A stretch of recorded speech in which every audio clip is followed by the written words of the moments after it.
আসসালামু আলাইকুম। আশা করি সবাই ভালো আছো। আমি আজকে আবার চলে এসেছি তোমাদের উদ্ভিদ বিজ্ঞানের নবম অধ্যায় তথা উদ্ভিদ শরীরতত্ত্ব নিয়ে আজকে আলোচনা করব। আজকে আমাদের এটা প্রথম লেকচার। লেকচারটি শুরু করার আগে তোমরা তোমাদের ফ্রেন্ডদেরকে মেনশন এবং বিভিন্ন মেসেঞ্জার, যে সকল তোমাদের মেসেঞ্জার গ্রুপ তৈরি করা হয়েছে ওই সকল মেসেঞ্জার গ্রুপে শেয়ার করো অ্যান্ড বিভিন্ন পাবলিক গ্রুপে শেয়ার করো অ্যান্ড তোমাদের ফ্রেন্ডদের ডেকে নিয়ে আসো। উদ্ভিদ শরীরতত্ত্ব পড়ানোর আগে এই অধ্যায় সম্পর্কে কিছু জানানো উচিত বলে আমি মনে করি। এই উদ্ভিদ শরীরতত্ত্ব অধ্যায়টি খুবই বড় অ্যান্ড তোমাদের এইচএসসি 21, এইচএসসি 22 মানে এইচএসসি 21-এর শর্ট সিলেবাসে কিন্তু এই উদ্ভিদ শরীরতত্ত্ব অধ্যায়টি রয়েছে। অ্যান্ড তোমাদের কয়টি অধ্যায় দেওয়া হয়েছে? মোট তোমার 6টি অধ্যায় মেবি উদ্ভিদ বিজ্ঞানে দেওয়া হয়েছে। 6টি অধ্যায় থেকে মিনিমাম তোমার 8টি প্রশ্ন করা হবে। এখন 8টি প্রশ্ন করার ক্ষেত্রে এই অধ্যায় থেকে কনফার্ম তোমার 2টা সিকিউ তোমার থাকবে। 2টা সিকিউ থাকার পরবর্তীতেও একটা এখান থেকে আরো একটা দিতে পারে, কারণ এটা এমনই মূল্যবান একটি অধ্যায় এবং এই অধ্যায়ে বলা হয় উদ্ভিদ বিজ্ঞানের সাগর বা সমুদ্র বলা হয় উদ্ভিদ শরীরতত্ত্বকে। কেননা এটা এতটাই বিস্তর এতটাই বেশি যে প্রত্যেকেই, যখন তোমার যদি 12টা চ্যাপ্টার থাকতো তখন তুমি এই অধ্যায়টা চেষ্টা করতে যে কিভাবে এই অধ্যায়টা স্কিপ করা যায়। এডমিশন টাইমে গিয়ে তোমাকে তখন বিপদে পড়তে হতো। এই অধ্যায়টা তোমাকে তখন পড়তে হতো, তুমি দেখতে যে অন্যরা এগিয়ে যাচ্ছে আর তুমি পিছিয়ে যাচ্ছ। তাই এখন যদি তোমার শর্ট সিলেবাস এটা আসছে, এটা স্কিপ করার ওয়ে নেই, কারণ তোমার অধ্যায় কমিয়ে দিয়েছেন। এখান থেকে তোমার অ্যান্সার করতে হবে, যদি তুমি ফুল অ্যান্সার করতে হবে এটা ভালোভাবে এখনই পড়তে হবে। অ্যাডমিশনে তো কোনো কথাই নেই, অ্যাডমিশনে যেহেতু এখান থেকে প্রশ্ন আসে। আশা করি তোমরা তোমাদের ফ্রেন্ডদেরকে মেনশন দিয়ে দিয়েছো।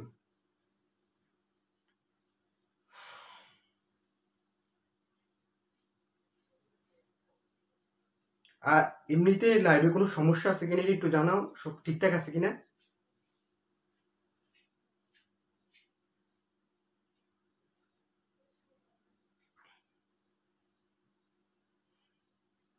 সব কি ঠিকঠাক আছে একটু জানাও তো, সব কি ঠিকঠাক আছে কিনা।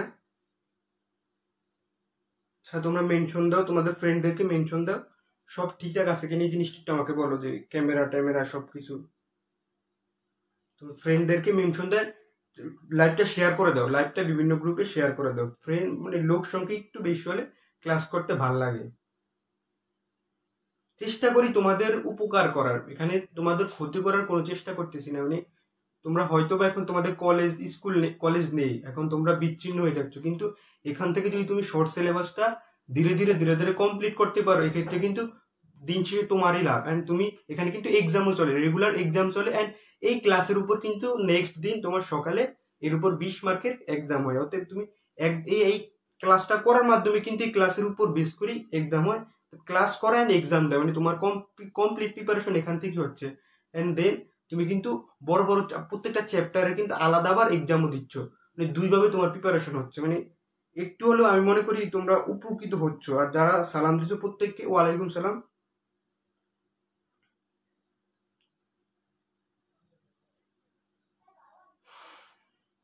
আচ্ছা আমরা ক্লাসে যাব এখন। আজকে আমরা কি পড়বো? উদ্ভিদ শরীরতত্ত্ব। এই উদ্ভিদ শরীরতত্ত্ব অধ্যায়টি কি? উদ্ভিদ বিজ্ঞানে তোমার নবম অধ্যায় এই অধ্যায়টি রয়েছে উদ্ভিদ শরীরতত্ত্ব। উদ্ভিদ অর্থ কি আমরা জানি? উদ্ভিদ অর্থ কি জানি? উদ্ভিদ অর্থ আমরা জানি প্লান্ট। উদ্ভিদ অর্থ কি? প্লান্ট, এটা আমরা সবাই জানি। শরীরতত্ত্ব অর্থ কি জানো? ফিজিওলজি।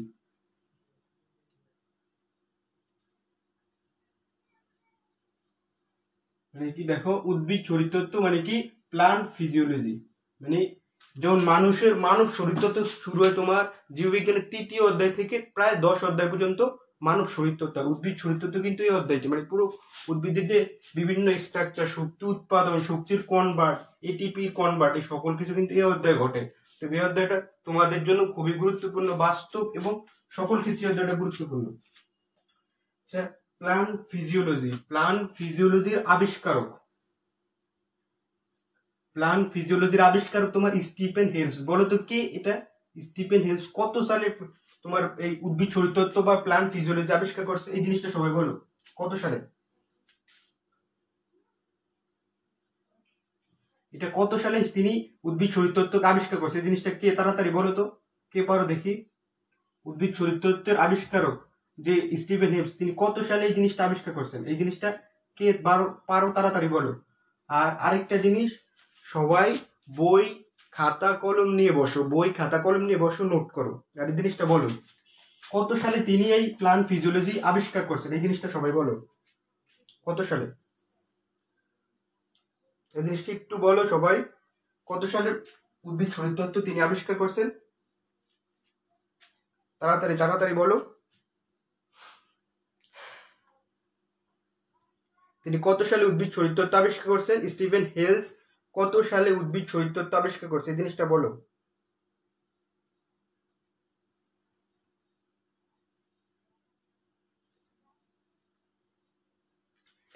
একজন বলছে স্যার সবাই শেয়ার করো। একজন বলছে কত? 1700 কত? তাড়াতাড়ি বলো। 1700। দুইজন বলছে, তিনজন বলছে। তোমরা রাইট। 1727 সালে কি স্টিফেন হেলস কি আবিষ্কার করছে? প্লান্ট ফিজিওলজি আবিষ্কার করছে। এখন লক্ষ্য করো, এই ফিজিওলজি ওয়ার্ডটি, তোমার এই ফিজিওলজি ওয়ার্ডটি দুইটি ভাগে ভাগকৃত। কত? ফিজিওলজি ওয়ার্ডটিকে কত ভাগে ভাগ করা হয়েছে? দুই ভাগে। এক ফিজিক্স আর একটা ফিজিক্স হলে বাকিটা কি বলতো? ফিজিক্সের বাকিটা কি?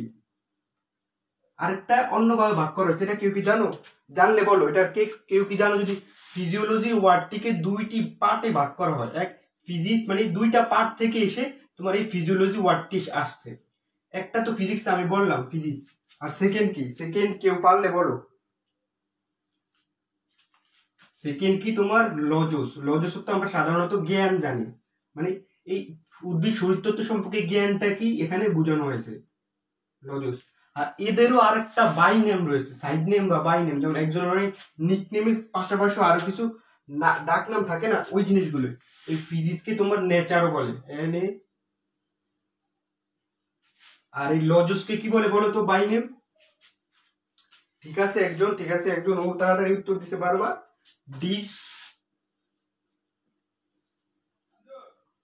ডিসকোর্স জিনিসটা লক্ষ্য করো। এগুলা এই টার্ম ইম্পর্টেন্ট না, কিন্তু জানার জন্য তুমি মনে রাখতে পারো।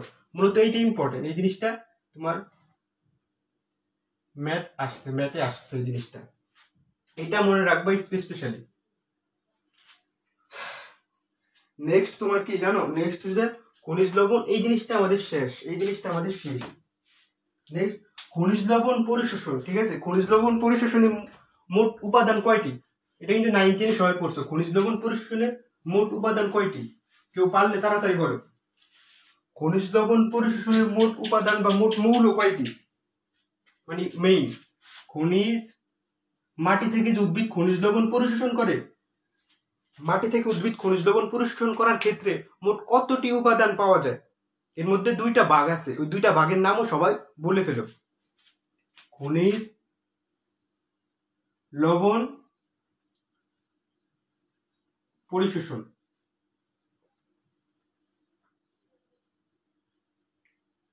খনিজ লবণ পরিশোষণে তোমার মোট কতটি মৌল ব্যবহৃত হয়? বলো তাড়াতাড়ি বলো।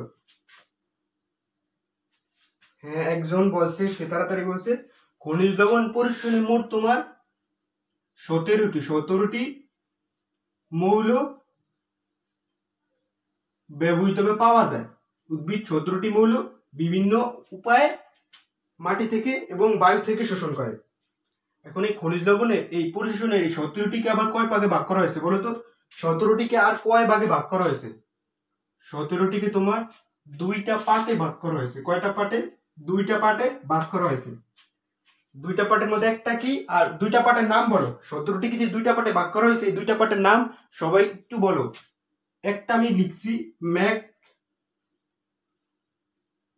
ম্যাক্রো মৌল, একটা কি ম্যাক্রো মৌল, আর বাকিটা একটু বলো তো তাড়াতাড়ি। হ্যাঁ, একজন বলে ফেলছে মাইক্রো। আচ্ছা, ম্যাক্রো মাইক্রোর ভিতরে কোনটা ছোট কোনটা বড়, এটা এই জিনিসটা বলো। ম্যাক্রো মৌল আর মাইক্রো মৌল, এই দুইটার মধ্যে কোনটা ছোট আর কোনটা বড়, এই জিনিসটা বলো। এটা তো ম্যাক্রো মৌল আর এটা মাইক্রো মৌল। এইটা কি ছোট আর এইটা কি বড়, নাকি এইটা বড় আর এইটা ছোট, এই জিনিসটা বলো। লিখবে এরকম, ম্যাক্রো ছোট, ম্যাক্রো ইকুয়াল ছোট বা ম্যাক্রো ইকুয়াল বড়, এইভাবে লিখবা। এই জিনিসটা তাড়াতাড়ি লিখো। ম্যাক্রো তোমার ম্যাক্রো দ্বারা কি বোঝায়? ম্যাক্রো দ্বারা বোঝায় বড়। ম্যাক্রো দ্বারা কি? বড়। ম্যাক্রো দ্বারা কি? বড় বোঝায়। আচ্ছা একটু মেনশন দাও, সবাইকে মেনশন দাও ম্যাক্রো। আর মাইক্রো দ্বারা কি বোঝায়? মাইক্রো দ্বারা তোমার বোঝায় ছোট। মাইক্রো দ্বারা কি? ছোট। কিরকম ছোট? এখানে তোমার পাওয়া যায় 9টি, এখানে কয়টি? 9টি।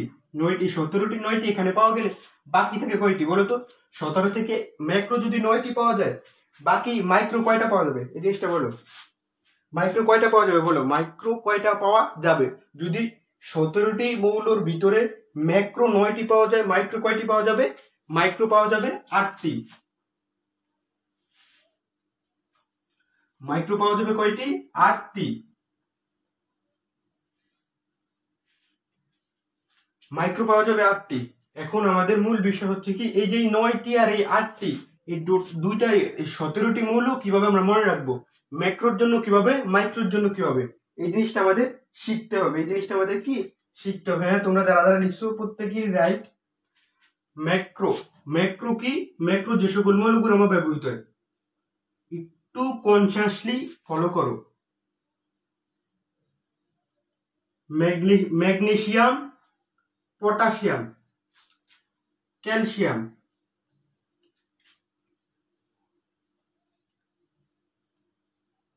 Nitrogen. Magnesium, potassium, calcium, nitrogen. Carbon, hydrogen, oxygen, phosphorus, sulphur. কয়টা? এই 9টা। লক্ষ্য করো, magnesium, potassium, calcium, nitrogen, carbon, hydrogen, oxygen, phosphorus, sulphur. নিচে 5টা, উপরে 4টা। কয়টা? মোট 9টা।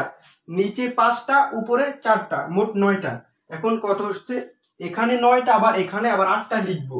এই 17টি 9টা কিভাবে মনে রাখবো আর এই 8টা কিভাবে মনে রাখবো? প্রশ্নে তো আমাদের বলবে যে নিচের কোনটি ম্যাক্রো মৌল কিংবা নিচের কোনটি ম্যাক্রো মৌল নয়, এভাবে বলবে। সেক্ষেত্রে তো আমাদের এগুলা মনে রাখা ইম্পসিবল। Quite impossible. তাই এদেরকে যে কোনো একটা ট্রিক্স এর মাধ্যমে মনে রাখতে হবে। ট্রিক্সটা কি? একটু ফলো করো, ট্রিক্সটা একটু মনোযোগের সহিত লক্ষ্য করো। MGK, cafe, for nice, chops. লক্ষ্য করো, মানে একটা ক্যাফে, মানে ক্যাফে তো বোঝো মানে রেস্টুরেন্ট, ওইখানে কি পাওয়া যায়? নাইস মানে কি? সুন্দর। সুন্দর কি পাওয়া যায়? চপস। চপস পাওয়া যায়, চপ পাওয়া যায়। আর MGK ধরো, এই কফিটা, এই যে ক্যাফে, মানে ক্যাফেটার কি নাম? ক্যাফেটেরিয়া থাকে না, এই ক্যাফেটেরিয়ার কি নাম? কি? MGK। আর এখানে কি? এই যে সুন্দর, এটার কি অ্যাডজেক্টিভ হিসেবে ব্যবহার হয়েছে? Nice chops. চপসের একটা অ্যাডজেক্টিভ দিছে, এটা কি ভালো নাকি খারাপ, এই জিনিসটা তোমাকে দিছে, এভাবে মনে রাখবা। MGK, cafe for nice chops. এটা কার জন্য? ম্যাক্রোমোলের জন্য। ম্যাক্রোমোলের জন্য কি? ম্যাক্রোমোলের জন্য কি? MGK, cafe for nice chops. MGK লক্ষ্য করো, এখানে MGK, MG মানে কি? ম্যাগনেসিয়াম। MG মানে কি? ম্যাগনেসিয়াম। আর এই কে দ্বারা কি? পটাশিয়াম। কে দ্বারা কি? পটাশিয়াম মানে কি? আর ক্যাফি। দেখো এখানে আবার অনেকে ভুল করে এই জিনিসটাই, ক্যাফি দ্বারা অনেকে আয়রনে চলে যাও, অনেকে আয়রনে চলে যাও, এই জিনিসটা কিন্তু অ্যাভয়েড করবে। এই জায়গায় জিনিসটা মাইন্ডে রাখবা। জাস্ট সেজন্য আমি এখানে কিছু সিম্পল স্মল লেটারে লিখছি, যাতে তুমি আয়রনে না চলে যাও। আয়রন হবে না এখানে। এখানে কি? ক্যাফে শুধু কি আসবে? CA, calcium. CA, calcium. এই ফর জাস্ট মিলানোর জন্য ব্যবহার করছে অ্যাজ এ প্রিপোজিশন। এন্ড নাইসের কি হবে? নাইস থেকে আসবে নাইট্রোজেন, নট নিকেল। লক্ষ্য করো, তুমি হয়তো বা ভুল করতে পারো, তুমি এই এখানে কোন জিনিসগুলো ভুল করতে পারো এই জিনিসটা ধরে দিচ্ছে। নিকেল লিখতে কিন্তু NI ব্যবহার হয়, নিকেল নয়, জাস্ট নাইট্রোজেন। কি? নাইট্রোজেন। আর এই চপসের প্রত্যেকটা থেকে একটা, C থেকে কি? কার্বন, H থেকে কি? হাইড্রোজেন। আচ্ছা তোমরা কিন্তু এই জিনিসটা কিন্তু সবাই লেখো, এই যে নেমোনিক্সটা আছে না, এই নেমোনিক্সটা প্রত্যেকে লেখো। যে কয়জন ক্লাস করো প্রত্যেকে একবার একবার করে এই জিনিসটা লিখে ফেলো প্রত্যেকে। তাহলে কি হবে? তোমার নিজের একটা প্র্যাকটিস হবে। এই জায়গায় লেখার মাধ্যমে কি তোমার মাথায় তোমার একবার করে জিনিসটা কাজ করবে না, তখন লেখার মাধ্যমে কিন্তু আরেকটা বার প্র্যাকটিস হবে তোমার। কার্বন হাইড্রোজেন, দেন এই অক্সিজেন কি, ও দ্বারা কি অক্সিজেন, পি দ্বারা কি ফসফরাস, এস দ্বারা কি সালফার। লঘুর কাছাকাছি মূল্য, এটা 15তম, এটা 16তম পজিশনে। এটা কার্বন 6, দেখো কার্বন 6, হ্যাঁ, নাইট্রোজেন 7, পারমাণবিক সংখ্যা, অক্সিজেন 8। এই জিনিসটা দরকার নাই, জিনিসটা দরকার নাই, যেটা বলছো ওইটা দ্বারা মনে রাখো। এমজিকে ক্যাফিফোর নাইস চপস, এটা কে কে বুঝতে পারছো, মানে কার কার মনে থাকবে বলো? প্র্যাকটিস করা লাগবে, প্রত্যেকে লিখো, প্রত্যেকে লিখো, দয়া করে প্রত্যেকে লিখো, জিনিসটা লিখলে মনে থাকবে। প্রত্যেকে লেখার চেষ্টা করো, এমজিকে ক্যাফিফোর নাইস চপস। ম্যাক্রোমূল্য কি সবাই মনে থাকবে? এখন তোমার মাইক্রোমূল্য যে 8টা, মাইক্রোমূল্য নিয়ে কি কাজ করতে পারছো, একটু শেয়ার করো, সবাই একটু শেয়ার করো, এই জিনিসটা সবাই লিখো, প্রত্যেকে লিখো।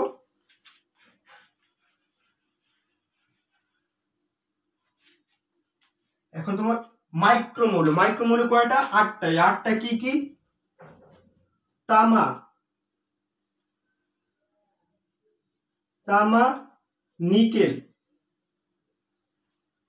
তামা, nickel, molybdenum, molybdenum, তামা, নিকেল, মলি বডেনাম, তামা, nickel, molybdenum. Zinc,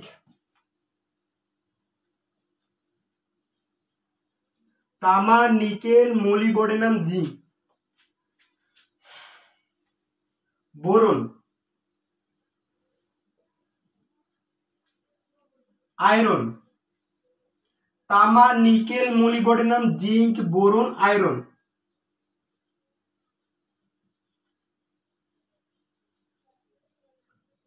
manganese, manganese লক্ষ্য করো, মোলিবডেনাম এখানে আর এখানে ম্যাঙ্গানিজ, মানে দুইটাই একসাথে, নট ম্যাগনেসিয়াম, ম্যাগনেসিয়াম ওখানে চলে গেছে, ম্যাঙ্গানিজ।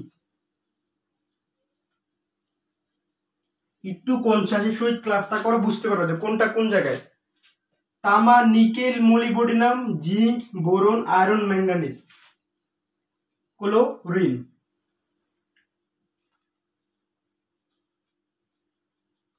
লক্ষ্য করো উপরে 4টা নিচে 4টা, একটু কনসাসের সহিত লক্ষ্য করো, উপরে 4টা নিচে 4টা, 4 4 কত? 8টা হয়েছে, ওই জায়গায় কি 9টা, 17টি। এই যে 8টা, আমি সাজেস্ট করবো যে তোমাকে যে এইটার জন্য যে এই নেমোনিক্সটা দিছি না, খালি এইটা মনে রাখবা, এই নেমোনিক্স এটা মনে রাখবা, এটা মনে না রাখলে বেটার। তারপরে অনেকের ক্ষেত্রে ধরো শুধু বললো যে নিচের কোনটি মাইক্রোমৌল, সেক্ষেত্রে এখান থেকে একটা দিয়ে অন্য 3টা, এই জায়গা থেকে না দিয়ে অন্য মৌল দিল, সেক্ষেত্রে হয়তোবা তুমি একটু কনফিউজড হতে পারো। সেই জন্য তুমি এটা মনে, অনেকে তুমি না রাখলে বেটার, আর চাইলে মনে রাখতে পারো। আর মনে রাখার জন্য আমি একটা তোমাকে ট্রিক্স দিব। ট্রিক্সটা কি? ট্রিক্সটা এখানে লিখি, হ্যাঁ, এই জায়গায় আমি ট্রিক্সটা লিখছি। তানিম, তানিম, একটু শেয়ার করো, একটু দয়া করে শেয়ার করো। তানিম বোরিং জিনিসকে, বোরিং, তানিম বোরিং জিনিসকে, জিনিসকে আরো, আরো, তানিম বোরিং জিনিসকে আরো মজা, তানিম বোরিং জিনিসকে আরো মজা কি মজা করলো। ধরো যে কোনো একটা জিনিস খুব বোরিং বিষয়, কিন্তু এই বোরিং বিষয়টাকে কি তানিম কি আরো মজা করলো, বোরিং বিষয়টাকে কিন্তু সে মজা করলো। ধরো মাইনাস তো ছিল আরো মাইনাস হয়ে গেছিল, কিন্তু একজন এসে ওটাকে মাইনাস থেকে তো শূন্যতে আনছে এন্ড দেন এটাকে আরো পজিটিভে নিয়ে গেছে। ধরো একটা জিনিস কি, জিনিসটা লক্ষ্য করো, এই যে 0°C, হ্যাঁ, আর এদিকে কি প্লাস ধরো 5°C, হ্যাঁ, আর এদিকে কি -5°C। লক্ষ্য করো তানিম, তানিম এখানে প্রভাবক হিসেবে কাজ করে, এই -5°কে কি করছে 0°C আনছে, তো আনছে পরে এটাকে আরো কি 5°C করছে।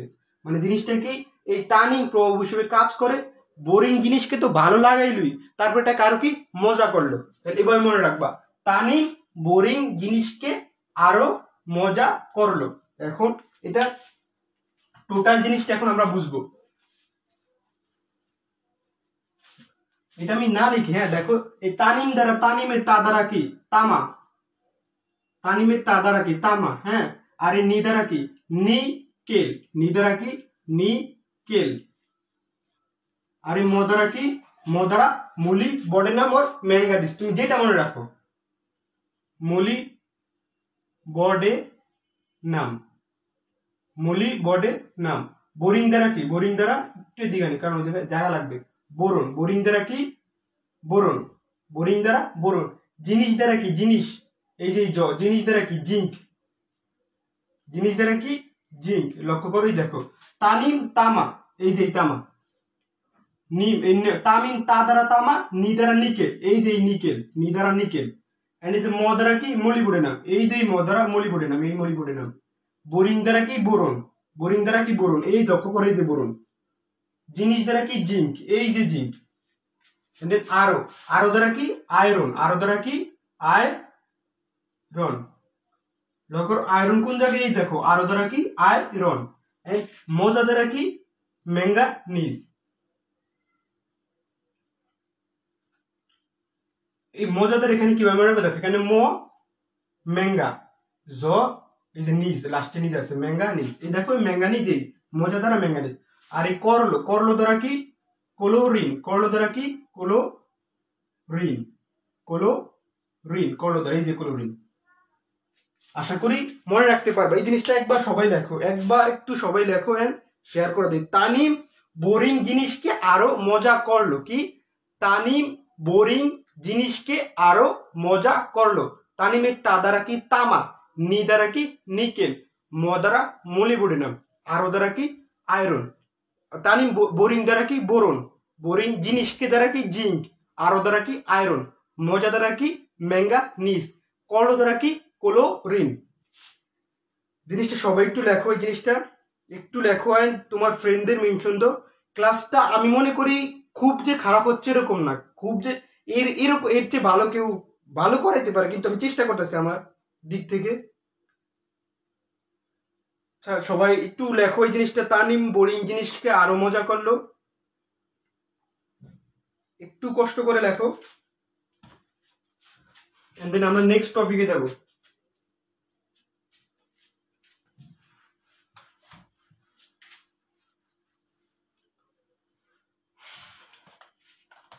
এই যে আমরা 17টা মৌল পড়ছি না, 17টা মৌলের ভিতরে তোমার 14টা মৌল তোমার কি উদ্ভিদ বায়ু থেকে শোষণ করে। যে বায়ুমণ্ডল আছে না, বায়ুমণ্ডল থেকে পাতা কাণ্ডের মাধ্যমে উদ্ভিদ শোষণ করে। কিন্তু তিনটা মৌল উদ্ভিদ কি মাটি থেকে শিকড় বা মূলের মাধ্যমে শোষণ করে। এই তিনটা মৌল কি, তিনটা মৌল হলো তোমার অ্যালডিহাইড। অ্যালডিহাইড মূলক তো সবাই জানো। অ্যালডিহাইড মূলক কি CHO বন্ড, CHO মানে সি তে কি কার্বন, এইচে কি হাইড্রোজেন, আর ওতে কি অক্সিজেন। এই তিনটা মৌল কি উদ্ভিদ মাটি থেকে শোষণ করে। এখন প্রশ্নে বা এক্সামে আসতে পারে যে নিচের কোন মৌলটি উদ্ভিদ মাটি থেকে শোষণ করে না, কি হবে অ্যালডিহাইড মূলক ব্যতীত অন্য যে কোনো মৌল দিলেই ওই জিনিসটা হবে। এখন আমরা একটু এটা বোর্ডে তোমাকে দেখিয়ে দিই যাতে তোমার মাথায় আরো ভালোভাবে এটা গাঁথে। উদ্ভিদ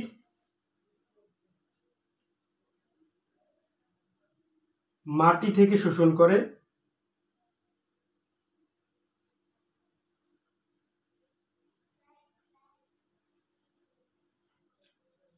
উদ্ভিদ মাটি থেকে শোষণ করে কি, শোষণ করে তিনটি, কয়টি তিনটি মৌল, তিনটি মৌল। উদ্ভিদ মাটি থেকে শোষণ করে কয়টি মৌল, জিনিসটা লেখো। উদ্ভিদ মাটি থেকে শোষণ করে কয়টি মৌল, তিনটি মৌল। কি কি মৌল এই জিনিসটা একটু লেখো, কি কি মৌল। This is carbon, hydrogen and oxygen. এই তিনটা মৌল কি উদ্ভিদ কোত্থেকে শোষণ করে, উদ্ভিদ এই যে মাটি থেকে কি এই তিনটা জিনিস উদ্ভিদ শোষণ করে।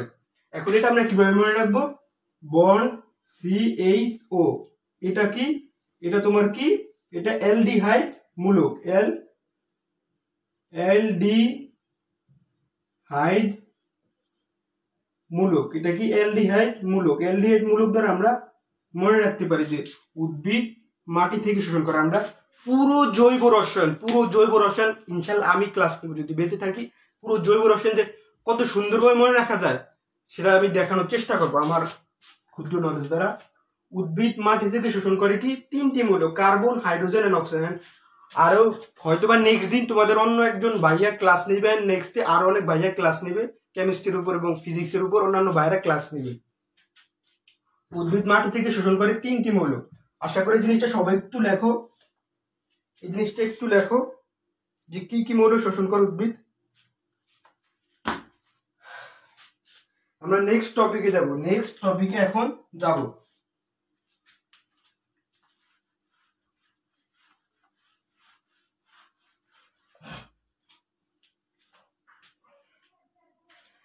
তোমার আরেকটা জিনিস খুবই, যেমন উদ্ভিদের অগ্রমূল থেকে তাড়াতাড়ি শোষিত হয় পানি, যে মূলের অগ্রভাগ থেকে কি তাড়াতাড়ি শোষিত হয়।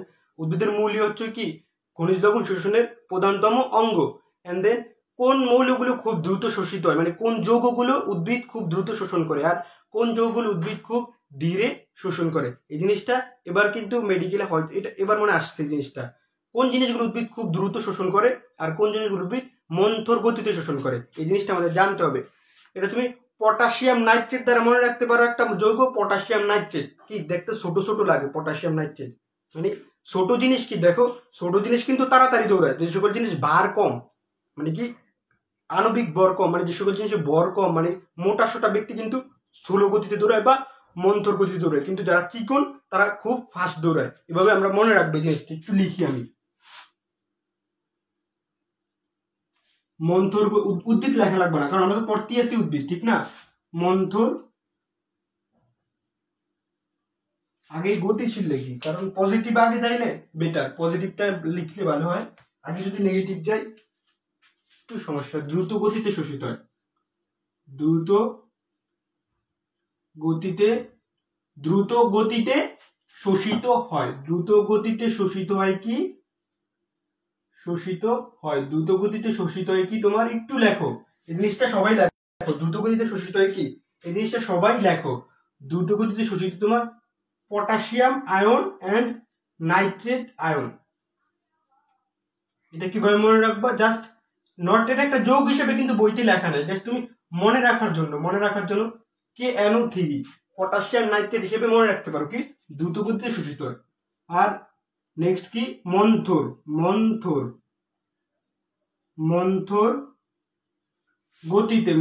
গতিতে শোষিত হয়।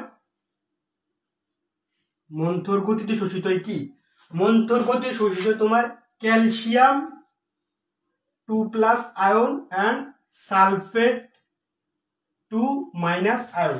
Calcium 2+ ion and sulphate 2- ion কি মন্থর গতিতে কি উদ্ভিদ খনিজ মাটি থেকে কি শোষণ করে, ক্যালসিয়াম আর সালফেট। এটা তুমি কিভাবে মনে রাখবা, ক্যালসিয়াম সালফেট হিসেবে লক্ষ্য করো, জাস্ট মনে রাখার জন্য ক্যালসিয়াম সালফেট।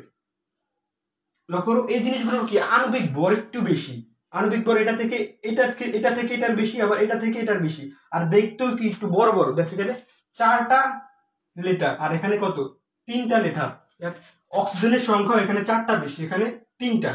আর যেহেতু এটা একটু চিকন, ধরো এটা কি চিকন, এটা চিকন, এটা কি মোটা। মোটা ব্যক্তি তাড়াতাড়ি দৌড়াতে পারবে নাকি চিকন ব্যক্তি তাড়াতাড়ি দৌড়াতে পারবে, জিনিসটা একটু বলো। মোটা ব্যক্তি তাড়াতাড়ি দৌড়াবে নাকি চিকন ব্যক্তি তাড়াতাড়ি দৌড়াবে, জিনিসটা বলো। একটু কষ্ট করে শেয়ার করে দাও, একটু বলো যে মোটা ব্যক্তি কি তাড়াতাড়ি দৌড়ায় না চিকন ব্যক্তি তাড়াতাড়ি দৌড়ায়।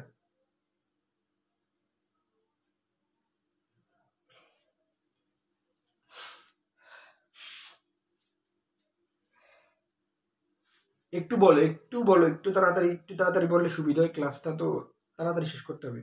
চিকন ব্যক্তি কি তাড়াতাড়ি দৌড়ায়, আর কোনটা দেখতে চিকন, এইটা না এইটা, এটা দেখো চিকন, দেখো এখানে অক্সিজেন সংখ্যাও কম আর এখানে অক্সিজেন সংখ্যাও বেশি, এখানে 3টা লিটার এখানে 4টা লিটার। সেক্ষেত্রে কি মোটা মানে কি মন্থর, মোটা দেখো এই যে মোটা কি মন্থরের আরেকটা জিনিস বের হয়ে গেল আলোচনা করতে করতে, আর চিকন কি দ্রুত। জিনিসগুলো একটু নোট করো সবাই, খাতা বই নিয়ে পাশে বসলে আমার মনে হয় তোমরা উপকৃত হবে। তোমরা হয়তো একদিন দেখবে ক্লাসের বিনিময়ে, একদিন দেখবে তোমরা খুব ভালো জায়গায়। জাস্ট অ্যাডমিশন ওয়েট করো, দেখো তোমাদের সাথে কি ঘটে।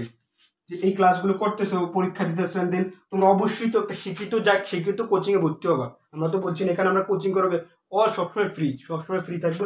জাস্ট এখান থেকে তুমি কি আগে একটা এক্সট্রা নলেজ নিয়ে গেলা, এটাই আমাদের কর্তব্য বা চেষ্টা করতেছি তোমাদের এক্সট্রা নলেজ দেওয়ার। নেক্সট তোমার কি দুইটা মৌল একটু ব্যবহার জানতে হবে, ম্যাগনেসিয়াম অ্যান্ড ফসফরাস। ম্যাগনেসিয়াম পড়লে তুমি পড়বা কি এখানে ক্লোরোফিল, জাস্ট ক্লোরোফিল। ম্যাগনেসিয়ামের সাথে মনে রাখবা ক্লোরোফিল, বাকি কি এটা মনে রাখার প্রয়োজন নেই। ক্লোরোফিল, ম্যাগনেসিয়াম লিখে কি লিখবা ক্লোরোফিল অণু। ম্যাগনেসিয়াম মানে কি ক্লোরোফিল অণু, এই জিনিসটুকু মনে রাখবা।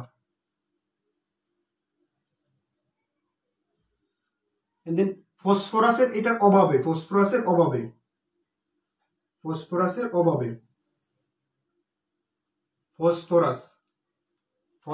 অভাবে কি হয়, ফসফরাসের অভাবে তোমার পাতা, উদ্ভিদের যে পাতা আছে না, পাতা এন্ড দেন পাতা ছাড়া ফলও হয়, পাতা ফল উভয় কি ঝরে যায়। শীতকালে কিন্তু আমাদের ত্বক কিন্তু একটু কুচকে যায়, ওই রকমই ফসফরাসের অভাবে কি হয় তোমার পাতা ও ফল কি হয় ঝরে যায়, পাতা ও ফল ঝরে যায় কিসের অভাবে, এই জিনিসটা একটু লিখো। পাতা ও ফল ঝরে যায় কিসের অভাবে, ক্লোরোফিল অণু কার সাথে সম্পৃক্ত, এই জিনিসটা একটু লিখো সবাই।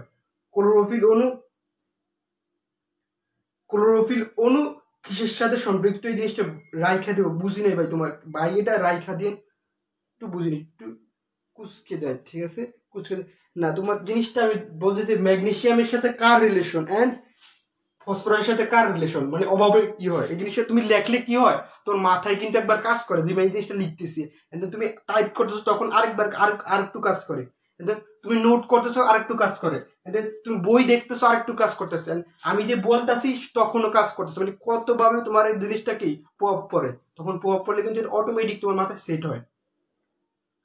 একটু লিখো ম্যাগনেসিয়াম কার সাথে, ফসফরাস কার সাথে, এই জিনিস একটু লিখো।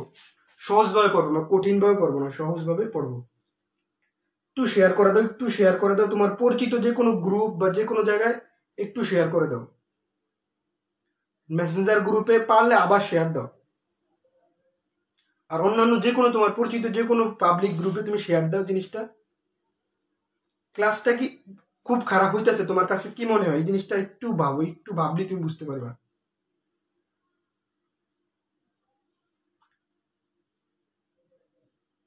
একটু লিখো যে ম্যাগনেসিয়াম কার সাথে, ফসফরাস কার সাথে।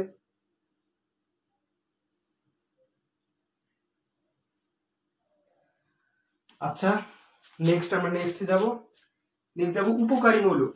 বলো তো বইতে উপকারী মৌল কয়টা লেখা আছে, এই জিনিসটা একটু বলো। বইতে উপকারী মৌল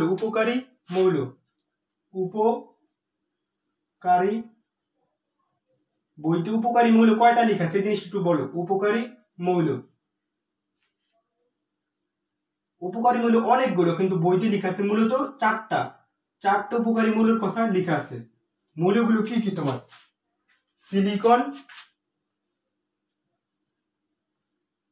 সিলিকনের কি উপকার করে এই জিনিসটা লিখো। সিলিকন কি উপকার করে এই জিনিসটি একটু লিখো।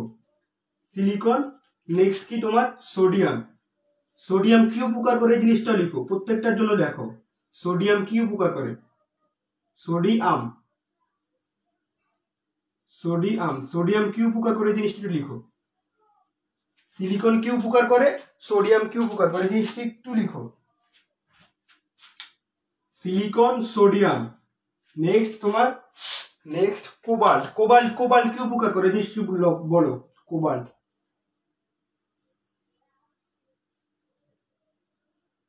কোবাল্ট কি উপকার করে জিনিসটাও লিখো। এন্ড দেন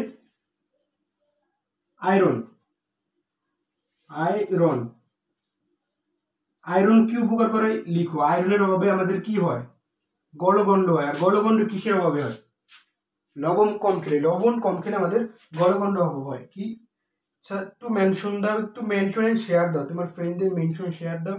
এন্ড তুমি হয়তো বা তোমার ফ্রেন্ডদের অন্য সময় বলতে পারো যে জায়গায় ক্লাস হয়, একটা জায়গায় একটা গ্রুপে ফ্রি ক্লাস নেওয়া হয় এন্ড ক্লাস নেওয়া হবে আমাদের সকল ইসিসির সকল সাবজেক্ট কিন্তু এখানে নেওয়া হবে, মানে যতগুলো সাবজেক্ট আছে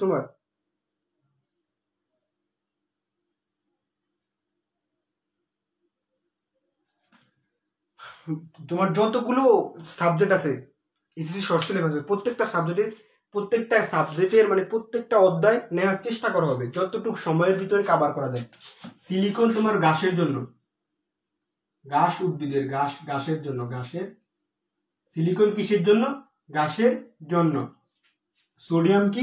তোমার C4C3 উদ্ভিদ পাবা, নেক্সট উইক পাবা, পরবর্তী বা তারপরের লেকচারে তুমি পাবা। সোডিয়াম কি? C4 উদ্ভিদের, C4 উদ্ভিদে সোডিয়াম কিসের? C4 উদ্ভিদের। Cobalt and iron, cobalt and iron. Cobalt কিসের সাথে? Nitrogen fixing. এই জিনিসটা তোমার রসায়নের প্রথম পত্র আছে না, নাইট্রোজেন ফিক্সিং। টোটাল একটা গ্রাফে কিভাবে তোমাকে নাইট্রোজেন ফিক্সিং লিগিয়নটা তোমাকে দেখানো হবে। এসিড বৃষ্টির একটা টপিক আছে, ওই জায়গায় তোমাকে নাইট্রোজেন ফিক্সিং লিগিয়নটা বোঝানো হবে। এখন জাস্ট মনে রাখো যে কোবাল্ট কি? নাইট্রোজেন ফিক্সিং লিগিয়মে ব্যবহৃত হয়। আয়রন কি? সামুদ্রিক লবণ। আমরা কি আয়রনের অভাবে কি হয়? আমাদের গলগণ্ড রোগ হয় না? গলগণ্ড রোগ কিসের অভাবে হয়? আয়রনের অভাবে। একটু বলো তো এই জিনিসগুলো কি কার মনে থাকবে নাকি ট্রিক্স লাগবে? সিলিকন ট্রিক্স কিরকম লক্ষ্য করো, এখানে ট্রিক্স খুব একটা নাই, কিন্তু বোঝার আছে, বুঝলে তুমি মনে রাখতে পারো, বুঝলে এই জিনিসটা মনে রাখতে পারো। এই জিনিসগুলো বোঝার কিরকম, এখানে ট্রিক্স হলে সিলিকন না, সিলিকন আর ঘাস দেখো একটু অ্যাকসেন্টগত তুমি মিল পাও, উচ্চারণগত মিল পাওয়া যায়। সিলিকন ঘাস।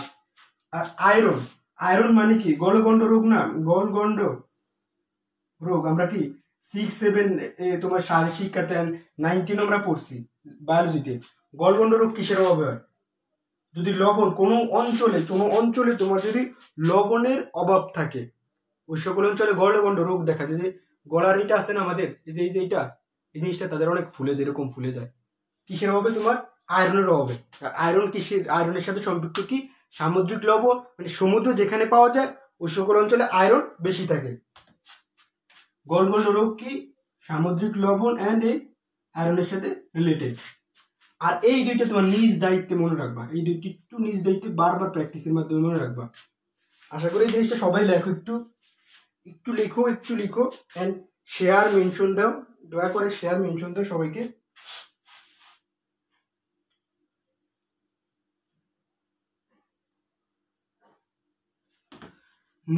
আমরা নেক্সট টপিকে যাব। এরপর তুমি যদি তোমার হাতে যদি বই থাকলে দেখবা যে খুব বড় একটা শখ দেয়া আছে, শখের ভিতর কি বিচ্ছিরি মানে অনেক নাম তোমার দেয়া আছে, মানে অনেক মান দেয়া আছে। এই প্রত্যেকটা মান কিন্তু তোমার এখানে পড়া সম্ভব না, পড়া উচিত না।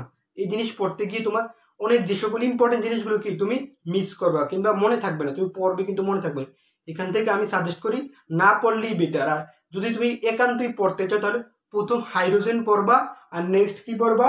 নেক্সট তোমার মলিবডেনাম। হাইড্রোজেন আর মলিবডেনাম এই দুইটা শুষ্ক ওজনের ঘনত্ব, এই দুইটা জিনিস পড়বা। কি? ওই হাইড্রোজেনের শুষ্ক ওজনের ঘনত্ব কত, মলিবডেনামের শুষ্ক ওজনের ঘনত্ব কত, এই জিনিসটি একটু লেখো। হাইড্রোজেনের শুষ্ক ওজনের ঘনত্ব কত?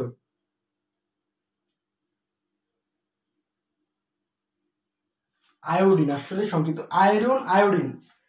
আমি মানে লিখতে গিয়ে ভুল করছি, ওই জিনিসটা একটু লিখো। যাই হোক, তুমি লিখো যে হাইড্রোজেনের শুষ্ক ওজনের ঘনত্ব কত?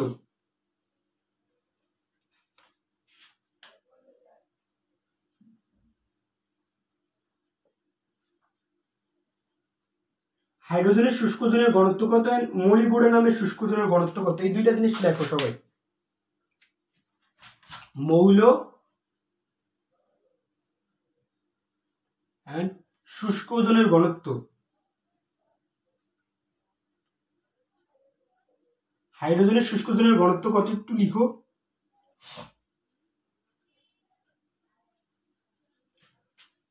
আমরা প্রথমটা পড়ো, প্রথমটা কি হাইড্রোজেন, আর শেষেরটা কি, শেষেরটা তোমার ধরো লাস্ট, এটা যে 2 নম্বরে দিই সেটা হলো তোমার মোলিবডেনাম, MO মোলিবডেনাম।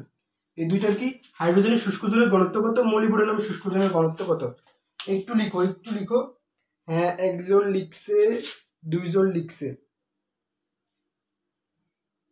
তিনজন লিখছে, অন্যরা কিন্তু লিখতেছে না, অন্যরা একটু লিখো। হ্যাঁ, 4 জন লিখছে, 5 জন লিখছে, অন্যরা একটু লিখো একটু লিখো। লক্ষ্য, এই যে কি 60,000, 60,000, 60,000, এটাকে কি আমরা দেখবা যে অনেক সময় লেখে 1K 2K 3K 4K, মানে কে দ্বারা বুঝে, হাজারকে কে দ্বারা বুঝে। এই বড় সংখ্যাটাকে আমরা কি শর্ট করে নিয়ে আসবো, শর্ট করে কি লিখবো এখানে 60K, মানে 60,000। এটা এই মানটা দেখে কি মনে থাকে ভালো, আমার মনে হয় যে 60K হাইড্রোজেন কি 60K, that means 60,000। R molybdenum কি 0.001, 0.001, 0.001। এইখান থেকে শখ থেকে এই দুইটা জিনিসই কি মনে রাখবো। অনেক কি লিখছো, 6-7 জন লিখছো। দেন আমরা নেক্সট টপিকে যাব।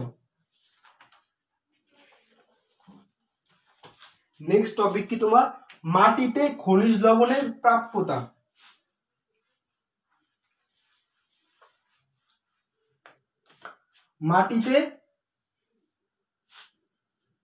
মাটিতে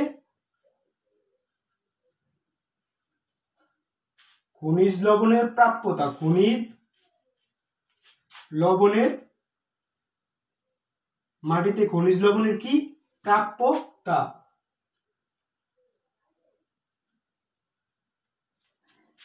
মাটিতে খনিজ লবণের প্রাপ্যতা কিভাবে পাওয়া যায়, খনিজ লবণ কিভাবে পাওয়া যায় জানো?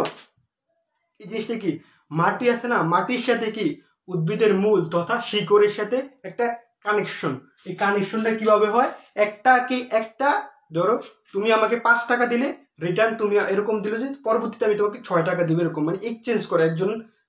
একজন জামা দিলে অন্যজন প্যান্ট দেয়, এরকম বিষয়টা একজন আরেকজনকে এক্সচেঞ্জ করে। জিনিসটা কি আয়ন এক্সচেঞ্জ। আয়ন এক্সচেঞ্জ কতভাবে ঘটে, আয়ন এক্সচেঞ্জটা তোমার কতভাবে ঘটে একটু বলো তো।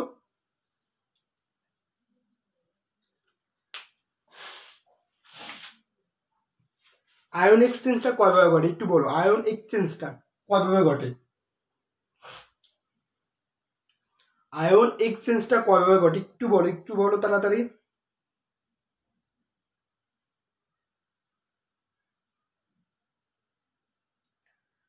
আয়ন এক্সচেঞ্জ কয়ভাবে ঘটে? হ্যাঁ, আয়ন এক্সচেঞ্জ 2 জন বলছে, 3 জন বলছে, 4 জন বলছে। আয়ন এক্সচেঞ্জ তোমার কয়ভাবে ঘটে? 2 ভাবে ঘটে। এক কি, নামগুলো একটু বলে ফেলো, নামগুলো বলে ফেলো, নামগুলো একটু বলে ফেলো। কার্বন ডাই অক্সাইড এক্সচেঞ্জ মতবাদ, এক্সচেঞ্জ মতবাদ।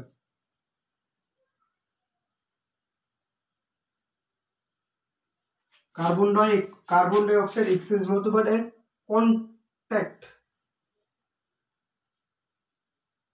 কন্ট্যাক্ট এক্সচেঞ্জ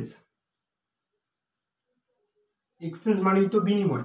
এখন এই জিনিসগুলো আমাদের খুব ভালোভাবে বুঝতে হবে, ভালোভাবে কিরকম ভাবে বুঝতে হবে। ধরো একটা কি, এটা কি একটা মূল, উদ্ভিদের মূল, একটা উদ্ভিদের মূল বা শিকড়। হ্যাঁ, এই শিকড় আর এখানে ধরো কি পানি আছে, শিকড় আর এটা ধরো মাটি। এই জিনিসটা কি মাটি, মাটিতে কি থাকে, পানি থাকে না, জলীয় বাষ্প থাকে না মাটির ভিতরে নিচে। তাহলে এই যে এই মূল থেকে কি হয় জানো, আমরা কি ছাড়ি, আমরা যে শ্বাস প্রশ্বাসের ক্ষেত্রে আমরা কি কার্বন ডাইঅক্সাইড ছাড়ি না, আর গ্রহণ করি কি অক্সিজেন না।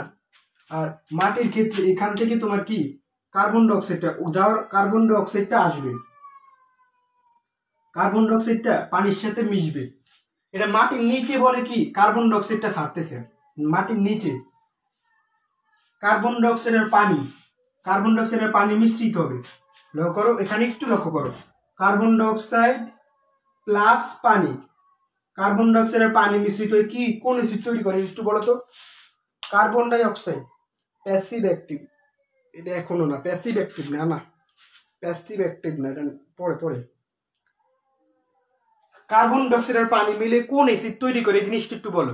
কার্বন ডাইঅক্সাইড আর পানি, কার্বন ডাইঅক্সাইড আর পানি যুক্ত হয়ে কোন অ্যাসিডটি তৈরি করে, আর এই অ্যাসিডটি কি সবল অ্যাসিড নাকি দুর্বল অ্যাসিড এই জিনিসটা বলবা। কারণ এই বছরের এক্সামেও কিন্তু এই যে অ্যাসিডটা আমি এখানে উৎপাদিত হবে, এখানে অ্যাসিডটা পিএইচ কত, পিএইচ মানে কত, মানে এটা কি সবল অ্যাসিড না দুর্বল অ্যাসিড এটা দ্বারা বোঝানো হয়েছে। পিএইচ কখন বেশি হয়, পিএইচ বেশি হয় তখন অ্যাসিডটা দুর্বল। এই জিনিসটি একটু লক্ষ্য করো পিএইচ এর বিষয়টা। ধরো এটা 7 কি তোমার নিউট্রাল বা নিরপেক্ষ, আর এখান থেকে ধরো এটা 10 আর এটা কত 14 লাস্ট, আর এখানে ধরো এটা ধরো 5, হ্যাঁ, আর এটা কি 0। এটা এখানে তোমার এই জিনিসটা এটা হলো স্ট্রং, এটা তোমার স্ট্রং অ্যাসিড, এটা কি স্ট্রং অ্যাসিড। আর এই যে এই জায়গায় ধরো 5, 7 মানে এখানে ধরো 6, এই যে 6 এই কাছাকাছি এই জিনিসগুলো এখানে কি উইক অ্যাসিড, উইক মানে দুর্বল অ্যাসিড। লগর এখানে কিন্তু পিএইচ কত তোমার, এখানে পিএইচ 0, বাট এখানে পিএইচ ধরো 6, পিএইচ 6। লগর পিএইচ বৃদ্ধি পাওয়ার সাথে সাথে কি অ্যাসিডটা কি হলো উইক হলো, অ্যাসিডটা কি উইক হলো। আর যে সাথের এখানে না, এখানেও কিন্তু তোমার পিএইচ কম, মানে অ্যাসিড থেকে জাস্ট এখন কি এটা বেস, মানে এই উইক বেস বা দুর্বল ক্ষার, উইক বেস বা উইক মানে দুর্বল আর বেস মানে ক্ষার। আর যখন এই 10 থেকে বের হয়ে 11, 12 আসে, ধরো 11 আর এখানে ধরো 12, হ্যাঁ, যখন এই সকল জায়গায় আসে তখন এটা কি হয় স্ট্রং বেস হয়, স্ট্রং বেস হয়। এই জিনিসটা একটু বুঝো, পিএইচ এর লেগটা। লগর এখান থেকে যে অ্যাসিডটা উৎপাদিত হবে এই অ্যাসিডটা এখন বলো তো এটা কি উইক নাকি স্ট্রং। ঠিক আছে, সবাই কার্বনিক অ্যাসিড বলছো, এটা কি উইক নাকি স্ট্রং এই জিনিসটা একটু বলো। এই জিনিসটা কি, এটা কি কার্বনিক অ্যাসিড, এর নাম কি, এর নাম তোমার কার্বনিক অ্যাসিড, কার্বনিক, এটা কি কার্বনিক অ্যাসিড। এখন বলো এটা কি উইক নাকি স্ট্রং এই জিনিসটা একটু বলো, উইক নাকি স্ট্রং অ্যাসিড, উইক নাকি স্ট্রং অ্যাসিড এই জিনিসটা একটু বলো সবাই। এটা কি উইক অ্যাসিড নাকি স্ট্রং অ্যাসিড। এই কার্বনিক অ্যাসিডটা আছে না, এই কার্বনিক অ্যাসিডটা কি তোমার উইক অ্যাসিড নাকি স্ট্রং অ্যাসিড। হ্যাঁ, একজন উইক অ্যাসিড বলছো, 2 জন বলছো, বলো 3 জন বলছো। হ্যাঁ, কার্বনিক অ্যাসিড কি তোমার উইক অ্যাসিড মানে দুর্বল অ্যাসিড। আর এই জিনিসটাই কি এখানে উৎপাদিত হবে।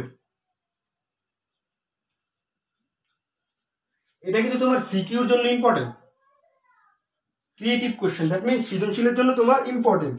উইক অ্যাসিড, কার্বনিক অ্যাসিডটা কি ভাঙবে, জায়গায় ভাঙবে। এই যে কার্বনিক অ্যাসিডটা উৎপাদিত হয়েছে না, তোমার এই কার্বনিক অ্যাসিডটা একটু লক্ষ্য করো কিভাবে ভাঙে। এই কার্বনিক অ্যাসিডটা ভাঙবে hydrogen ion, that means proton, এটা কি proton, hydrogen ion that means এটা প্রোটন, এটাকে প্রোটনও বলা হয়। Hydrogen ion plus HCO3 bicarbonate ion, এটা কি তোমার, এটা বাইকার্বনেট, এটা কি তোমার বাইকার্বনেট আয়ন, এটা কি বাইকার্বনেট আয়ন। এই হাইড্রোজেন এই কার্বনিক অ্যাসিডটা কি ভেঙে এক प्रोटॉन और hydrogen ion and then HCO3 और बाइकार्बोनेट आयन उत्पादित হয়। এখানে লক্ষ্য করো hydrogen ion plus bicarbonate ion উৎপাদিত হয় এন্ড দেন এইখানে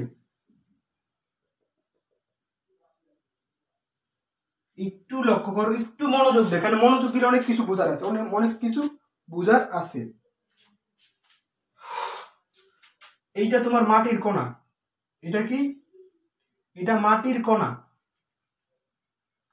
এটা মাটির কণা বা একটা মাটির দলা, ধরো এটা মাটির কণা। আর এটা কি জানো, এটা তোমার কলয়েডাল, কলয়েড বুঝো, কলয়েড তো বুঝো, শুষ্ক যে সেগুলোতে পানি শোষণ করে, পানি যেমন কিসমিস এই টাইপের, স্টাস, জিলেটিন, এই জিনিসগুলো এটা পরে তোমাকে পড়ানো হবে, পরে এক্সাম্পল আছে। কলয়েডালকে হাইড্রোফিলিক পদার্থ বলে, কলয়েডাল পদার্থ, কলয়েডাল কণা, কলয়েডাল মাটির কণার সাথে কিন্তু কলয়েডাল কণা যুক্ত থাকে। আর এই কলয়েডাল কণায় কি থাকে জানো? কলয়েডাল কণা পটাশিয়াম আয়ন থাকে। এই পটাশিয়াম ধরো এখানে হাইড্রোজেন আসে, মানে এই ভিতরে, এই জিনিসটা আমি ভিতরে দেখাই, হ্যাঁ একটু ধৈর্য সহিত লক্ষ্য করো, বোঝার আছে অনেক কিছু। এখানে যে পটাশিয়াম আয়নটা আছে না, এই পটাশিয়াম আয়ন এখানে এক্সচেঞ্জ হয় আর হাইড্রোজেন আয়ন এখানে আসে, মানে একটা আর একটা জায়গায় এক্সচেঞ্জ হয়। মূল জিনিসটা এখানে তোমার হাইড্রোজেন আর পটাশিয়াম আয়নের এক্সচেঞ্জ হওয়ার পর পরবর্তীতে আর এই কার্বনিক বাইকার্বনেট আয়নটা এখানে আসে। পরবর্তী এখানে তোমার এই পরবর্তীতে কে প্লাস আর এই বাইকার্বনেট এখানে আসে, এক্সচেঞ্জ হওয়ার মাধ্যমে কি যখন ভিতরে প্রবেশ করে এটা পুরোপুরি এটার সাথে নিষ্ক্রিয় হয়ে যায়, কিন্তু পটাশিয়াম আয়নটা এখানে বের হওয়ার পরেও দুইটার মধ্যে এর গুরুত্ব বেশি থাকে, পটাশিয়ামের গুরুত্ব মানে মাত্রা বেশি থাকে, এটা নষ্ট করে দেয়, প্রোটনকে নষ্ট করে দেয়, কিন্তু এ বলবৎ থাকে, কারণ এর হচ্ছে 60 টাকা আর এই হচ্ছে 5 টাকা। তুমি যদি 60 টাকা থেকে 5 টাকা খরচ করো, তোমার 2 টাকা থাকে না। ধরো কিছু পরিমাণ পটাশিয়াম থাকে আর এটা তো ইউজ হয় না, এটা এদিকে আসে, পটাশিয়াম আর এই বাইকার্বনেট আয়ন এখানে আসে, এসে পরবর্তীতে কি হয় জানো? এটা আবার এই মূলে প্রবেশ করে এই সার্কেলটা বজায় থাকে, এই যে সার্কেলটা পুরোটা বজায় থাকে। এই জিনিসটা কেউ কি বুঝছো? না বুঝলে বুঝার প্রয়োজন নেই, জাস্ট কন্টিনিউ করো এখানে। এই জিনিসটা কি বুঝতে পারছো?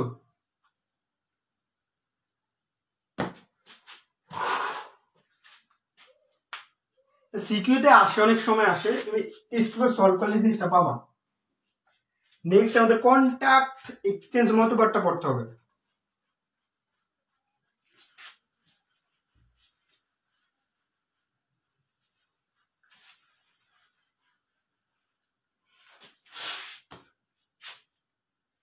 আবার বলেন একজন বুঝতে পারছে একজন বুঝে নেয়, জিনিসটা লক্ষ্য করো। আবার এটা ধরো একটা উদ্ভিদের মূল, দ্যাট মিনস মূল মানে কি? শিকড় থেকে তোমার কার্বন ডাই অক্সাইডটা বের হয়। আর মাটিতে কি থাকে? মাটিতে জলীয় বাষ্প আর পানি থাকে। কার্বন ডাই অক্সাইড আর এই পানি, কার্বন ডাই অক্সাইড আর পানি যুক্ত হয়ে কি হয়? Carbonic acid. আর কার্বনিক অ্যাসিড কি? একটা উইক অ্যাসিড। কার্বনিক অ্যাসিড ভেঙে যায়, পরবর্তীতে কার্বনিক অ্যাসিড আবার ভেঙে কি হয়? প্রোটন আর হাইড্রোজেন আয়ন অ্যান্ড বাইকার্বনেট আয়নটা কি হয় তোমার? এই যে মাটির কণা আছে না, মাটির কণার ভিতর দিয়ে কলয়েডাল কণার বাইরে এই যে এই দিক দিয়ে এখানে চলে আসে। আর এখানে তোমার মূল কাহিনীটা ঘটে H প্লাস আর K প্লাস, এদের মধ্যে কি একটা আরেকটার সাথে এক্সচেঞ্জ ঘটে। এই জিনিসটাই মূলত বোঝানো হয়েছে এই জায়গায়। H প্লাস আর K প্লাসের মধ্যে এক্সচেঞ্জ ঘটে, কিন্তু K প্লাসের আধিক্য বা শক্তি বেশি, ধরে 60 টাকা আর H প্লাস 5 টাকা। তুমি যদি 60 টাকা থেকে 5 টাকা খরচ করো, 2 টাকা তোমার থাকে না, তাহলে কি 2 টাকা মানে K প্লাসের শক্তি কমে যায়, কিন্তু সে তখনও বলবৎ থাকে। তখন এই K প্লাসটা এখানে চলে আসে, আর এদিক দিয়ে তো আসতে লুকিয়ে কি বাইকার্বনেট আয়নটা চলে আসছে। পরবর্তীতে এটা কি হয়? এটা আবার মূলে ঢোকে আবার এই একই কাজ ঘটায়। বুঝতে পারছো কেউ? বুঝতে পারছো? হ্যাঁ বুঝতে পারছে একজন, বুঝতে পারছে হামিদুর রহমান তপু, বুঝতে পারছে সৌরভ আহমেদ তানজিদ, বুঝতে পারছে। যাই হোক, নেক্সট কন্টাক্ট এক্সচেঞ্জ মতবাদ। জাস্ট কন্টাক্ট এক্সচেঞ্জ মতবাদে জাস্ট তোমার সিম্পল,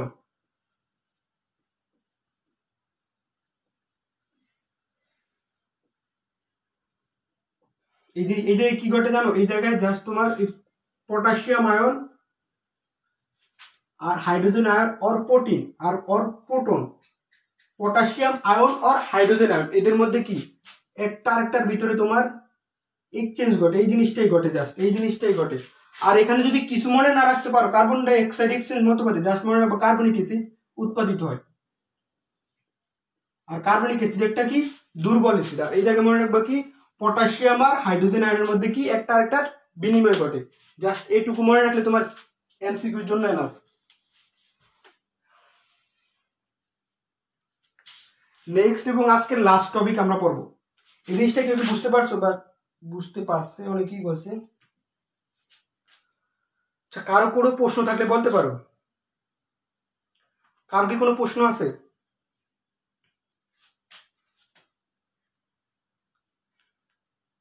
আচ্ছা, কারো কোনো প্রশ্ন থাকলে একটু বলো। তোমাদের মেসেঞ্জার গ্রুপে তোমরা এটা শেয়ার করতে পারো জিনিসটা।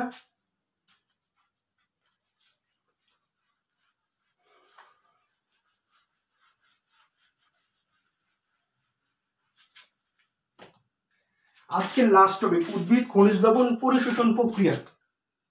উদ্ভিদ একটা জিনিস, এই উদ্ভিদ খনিজ লবণ পরিশোষণ প্রক্রিয়াকে তোমার কয়ভাবে ভাগ করা হয়েছে জিনিসটা বলো তো। কে বলতে পারে দেখি, কে তাড়াতাড়ি বলতে পারে জিনিসটা বলো। উদ্ভিদ খনিজ লবণ পরিশোষণ, উদ্ভিদ খনিজ লবণ পরিশোষণ প্রক্রিয়া কে কয় ভাগে ভাগ করা হয়েছে?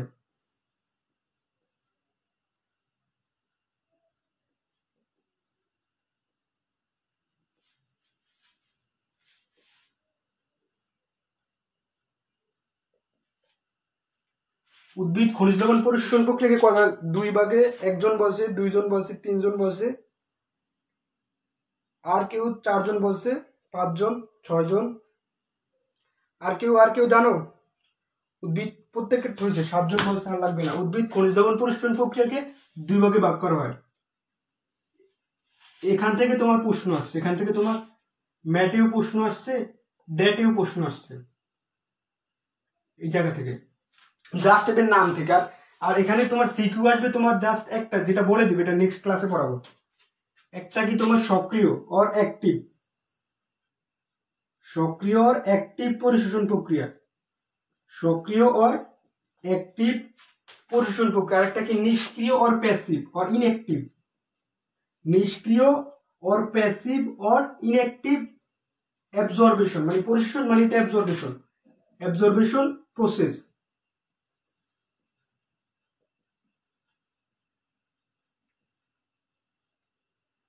সক্রিয় এন্ড প্রক্রিয়া লাগবে না, এটা দেখো সক্রিয় আর নিষ্ক্রিয়। একটা জিনিস বলো তো, সক্রিয় পরিশোষণ প্রক্রিয়াকে কয় ভাগে ভাগ করা হয়েছে জিনিসটা বলো তো। সক্রিয় লবণ না, যাই হোক, ওই বাড়ি থেকে তো পুরো শোষণ করে, লবণ নেই, লবণ জাতীয় পদার্থ। একটু বলো তো, সক্রিয় পরিশোষণ প্রক্রিয়াকে কয় ভাগে ভাগ করা হয় আর নিষ্ক্রিয় পরিশোষণ প্রক্রিয়াকে কয় ভাগে ভাগ করা, এই জিনিসটা বলো। সক্রিয় আর নিষ্ক্রিয়, নিষ্ক্রিয় নাশ, একজন লেখছে নাশক্রিয়, নট নাশক্রিয়, নিষ্ক্রিয়। নিষ্ক্রিয় সক্রিয় পরিশোষণকে কয় ভাগে ভাগ করে এই জিনিসটা বলো। আর এই নিষ্ক্রিয়কে কয় ভাগে ভাগ করা হয়?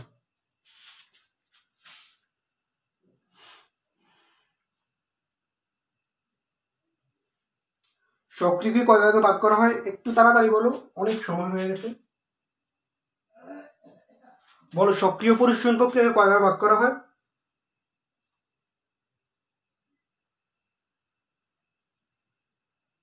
একজন বলছে 3 ভাগে।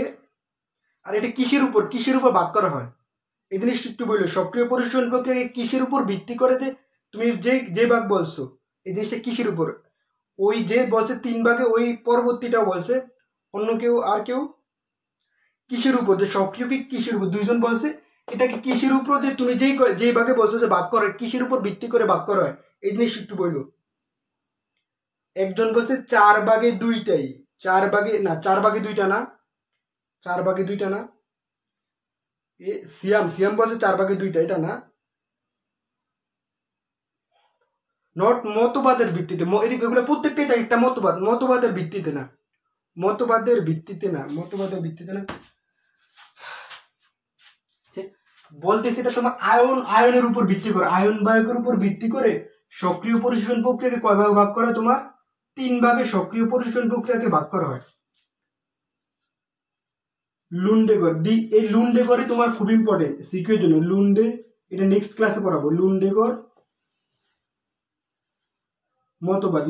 মতবাদ, লুন্ডেগরের সাইড নেম কেউ জানো? সাইড নেম জানলে বলো। এই লুন্ডেগরের আরেকটা নামে ডাকা হয়, এই জিনিসটা কেউ জানলে বলো। লুন্ডেগর মতবাদ, এটার আরেকটা নাম তাড়াতাড়ি বলো, লুন্ডেগরের অপর নামটা বলো। নেক্সট তোমার প্রোটন আয়ন এক্সচেঞ্জ মতবাদ বা থিওরাম। প্রোটন আয়ন এক্সচেঞ্জ মতবাদ। আর নেক্সট কি তোমার লেসিথিন, থিন, লেসিথিন বাহক, লেসিথিন বাহক মতবাদ। এই ধরো এইটা এই জায়গায়, এখানে কিসের উপর ভিত্তি করে এই জিনিসগুলোকে নামকরণ করা হয়? কিসের উপর ভিত্তি করে? একজন বলছে মতবাদের উপর। এই জিনিসগুলোই কিন্তু মতবাদ। হ্যাঁ, যারা বলছো সাইট্রোক্রোম পাম তাদের ঠিক আছে, সাইট্রোক্রোম পাম, এইটা তোমার এই জিনিসটা সিকিউর জন্য সুপার ইম্পর্টেন্ট, সিকিউর জন্য সুপার ইম্পর্টেন্ট। আর এটা নেক্সট ক্লাসে টোটাল ভালোভাবে এটা পড়ানোর চেষ্টা করবো। লুন্ডেগরের সাইটোক্রোম পাম মতবাদ, এটা এই জিনিসগুলো কিসের উপর ভিত্তি করে তিন ভাগে ভাগ করা হয়? সক্রিয় পরিশোষণ আর অ্যাক্টিভ অ্যাবজর্বেশন প্রসেসকে কিসের উপর ভিত্তি করে লুন্ডেগর মতবাদ, প্রোটন আয়ন এক্সচেঞ্জ মতবাদ বা প্রোটন অ্যানায়নও বলা যায়, প্রোটন অ্যানায়ন এক্সচেঞ্জ মতবাদ এন্ড দেন লেসিথিন বাহক মতবাদ। এই তিনটা কিসের উপর ভিত্তি করে? তোমার আয়ন বাহকের উপর ভিত্তি করে এদেরকে তিন ভাগে ভাগ করা হয়। আয়ন বাহক কিসের উপর ভিত্তি করে? আয়ন বাহকের উপর ভিত্তি করে। অনেকে বলছো, প্রত্যেকের রাইট হয়েছে। আয়ন বাহকের উপর ভিত্তি করে সক্রিয় পরিশোষণকে তিন ভাগে ভাগ করা হয়। যেহেতু এখানে তিন ভাগ দেওয়া আছে না, তোমার পরীক্ষার হলে বা ম্যাটে এরকম একটা কোশ্চেন আসছে, দুইবার আসছে জায়গা থেকে, বলছে যে নিচের কোনটি সক্রিয় পরিশোষণ প্রক্রিয়ার মতবাদ নয়, বা নিচের কোনটি সক্রিয় পরিশোষণ প্রক্রিয়া নয়। কি অপশন ছিল? লুন্ডেগর মতবাদ, প্রোটন অ্যানায়ন এক্সচেঞ্জ মতবাদ এন্ড লেসিথিন বাহক মতবাদ ছিল ব্যাপন প্রবাহ বা ব্যাপক প্রবাহ, যে কোনো একটা ছিল, ওইটা হবে। ধরো এই নিষ্ক্রিয় পরিশোষণে তোমার চারটা পার্ট, এই চারটা পার্ট থেকে একটা এখানে এনে দিয়ে আর বাকি এখান থেকে তিনটা দিল, তখন ওই যেটা এনে দিছে ওইটাই হবে। কেননা প্রশ্নে বলা হয় যে নিচের কোনটি সক্রিয় পরিশোষণ প্রক্রিয়া নয়, সেক্ষেত্রে কি হবে? এই তিনটা তো দিবে আর এখানে যে চারটা আমরা পড়বো সেখান থেকে একটা এখানে দাঁড় এনে লাগিয়ে দিবার, ওইটাই কি অ্যান্সার।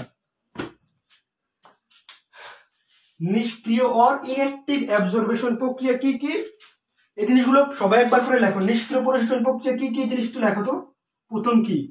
ব্যাপন। ব্যাপনের ইংলিশ টার্মটা একটু লেখো, ব্যাপনের ইংলিশ টার্মটা একটু লেখো, ব্যাপনের ইংলিশ টার্মটা একটু লেখো।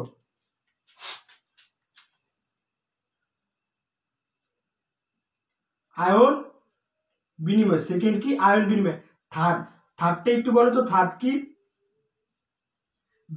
ব্যাপনের ইংলিশ টার্ম কি? ব্যাপনের ইংলিশ টার্ম কি একটু বলো, ব্যাপনের ইংলিশ টার্মটা একটু বলো। আয়ন বিনিময়, এন্ড দেন তোমার ব্যাপনকে তোমার বলা হয় ডিফিউশন।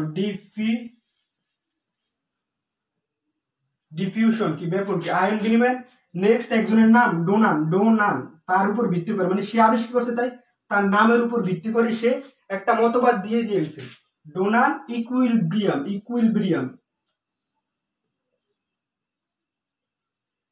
ডোনান ইকুইলিব্রিয়াম মতবাদ, দ্যাট মিনস ডোনান সাম্যাবস্থা। ইকুইলিব্রিয়াম মানে কি? সাম্যাবস্থা। ডোনান সাম্যাবস্থার মতবাদ। নেক্সট ব্যাপক, ব্যাপকের ইংলিশ টার্মটা মনে রাখতে হবে। ব্যাপক মানে কি? মাস, ব্যাপক প্রবাহ মতবাদ। লক্ষ্য করো নিষ্ক্রিয় পরিশোষণ কি কি তোমার? ব্যাপন, আয়ন বিনিময়, ডোনান ইকুইলিব্রিয়াম মতবাদ और ডোনান সাম্যাবস্থা, এন্ড দেন ব্যাপক প্রবাহ और মাস ফ্লো থিওরাম বা মতবাদ। আর সক্রিয় কি? লুন্ডেগর, এর সাইড নেম কি? সাইটোক্রোম পাম, দেন প্রোটন অ্যানায়ন এক্সচেঞ্জ মতবাদ, লেসিথিন বাহক মতবাদ। এই তিনটাকে কি? আয়ন বাহকের উপর ভিত্তি করে তিন ভাগে ভাগ করা হয়। নিষ্ক্রিয়, ব্যাপন, আয়ন বিনিময়, ডোনান সাম্যাবস্থা, ব্যাপক প্রবাহ। এটা কি? উদ্ভিদ খনিজ লবণ পরিশোষণ প্রক্রিয়াকে দুই ভাগে ভাগ করা হয়, সক্রিয়, নিষ্ক্রিয়। আশা করি সবাই জিনিসটা বুঝতে পারছো। আজকে কোনো কারোই পরে কারো কোনো প্রশ্ন থাকলে বলতে পারো। কারো কি টোটাল লেকচারের উপর কারো কোনো যার যার প্রশ্ন আছে তারা বলো। আর 2 মিনিটের ভিতর শেষ করব।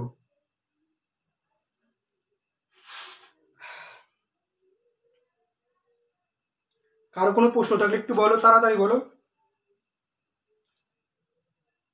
আজকে কিন্তু অনেক শেয়ার হয়েছে, প্রায় 12 শেয়ার হয়েছে, মানে 12 জন শেয়ার করছে, হিউজ। আচ্ছা বলো, কারো কোনো প্রশ্ন থাকলে বলো। বুঝছো? একজন বলছে বুঝছি সব। আর কারো কোনো প্রশ্ন থাকলে বলো, একটু তাড়াতাড়ি বলো। কোনো কনফিউশন নেই, থ্যাংক ইউ। কে বল, যাই হোক একজন বলছে কোনো কনফিউশন নেই। আর কারো কোনো প্রশ্ন থাকলে বলো, প্রথম থেকে এখন পর্যন্ত যতটুকু পড়ানো হয়েছে কারো কোনো একটু প্রশ্ন থাকলে বলো। প্রথম দিকে বুঝি নাই, প্রথম দিকে কোন জিনিসটা বোঝো না একটু বলো। সুরভি পল, প্রথম দিকে কোন জিনিসটা বোঝো না একটু বলো। স্পেসিফিক ভাবে না বললে কিন্তু বুঝবো না যে কোনটা তুমি বোঝো না, কারণ আমি তো পুরো একটা সিরিজ ধরে ধরে ধরে ধরে গিয়ে এই পর্যন্ত আসছি। এখন তুমি কোনটা বোঝো না এই জিনিসটা বলো। অনেকে বলছে নো কনফিউশন।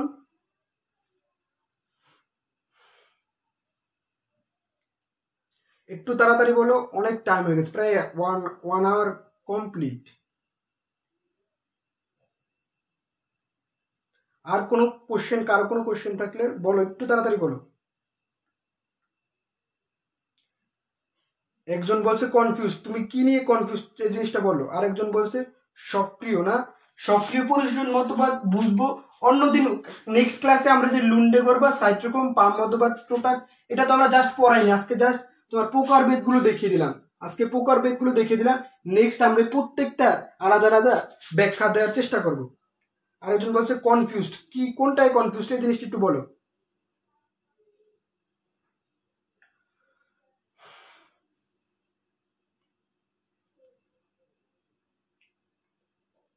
একটু তাড়াতাড়ি বলো।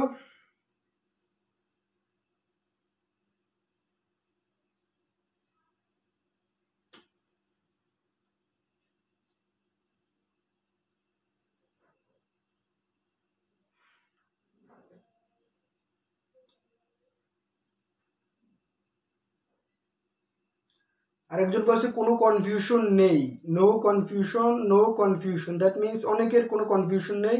একজন বলছে কনফিউজড, কিন্তু সে স্পেসিফিকভাবে বলতেছে না যে তার কোনটা কনফিউশন। এই জিনিসটা কিন্তু আজকে আমরা ব্যাখ্যা পড়াইনি, এক্সপ্লেনেশন দিইনি, আজকে জাস্ট আমরা নামগুলো তোমাদের জানাইছি যেটা থেকে ম্যাথে আসছে। আর নেক্সট দিন সিকিউর জন্য লুন্ডেগর বা সাইটোক্রোম পাম মতবাদটা আমরা খুব ভালোভাবে পড়াবো। আর প্রোটন এই আয়ন এক্সচেঞ্জ মতবাদটাও পড়াবা। এখানে পড়ার মতো কিছু নেই, এখানে পড়ার মতো কিছু নেই। লেসিদিন বাগে জাস্ট একটা প্রোটিন হিসেবে আসে, ওই জিনিসটা দেখা দিব। আচ্ছা ঠিক আছে, আজকের ক্লাস এই পর্যন্তই। আসসালামু আলাইকুম।